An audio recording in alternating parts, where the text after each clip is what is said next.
کیا پاکستان کا پرچم لہرا کر، فوجی پریڈ دیکھ کر اور چھٹی منا کر یوم پاکستان کا حق ادا ہو جاتا ہے؟ ہرگز نہیں۔ آئیے اس دن کا حق ادا کیجیے اور عہد کیجیے کہ ہم پاکستان کو ایمان، اتحاد اور تنظیم کے رہنما اصولوں کی روشنی میں چلائیں گے۔ ہم پاکستان کو صحیح معنوں میں ایک اسلامی اور فلاحی ریاست بنائیں گے۔ ہم پاکستان میں نظام قرآن و سنت کو عملی طور پر نافذ کریں گے۔ ہم پاکستان کو غیروں کی غلامی سے نجات دلا کر اسلام کا قلعہ بنائیں گے۔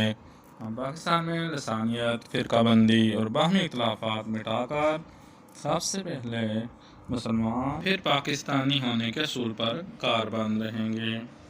ہم اپنی آنے والی نسلوں کو ایک پرامن، محفوظ اور روشن مستقبل دینے کے لیے جدوجہد کریں گے۔ چینل کو کریں سبسکرائب اور ویڈیو کو کرتے ہیں لائک۔ ملتے ہیں نیکسٹ ویڈیو میں۔ اللہ حافظ۔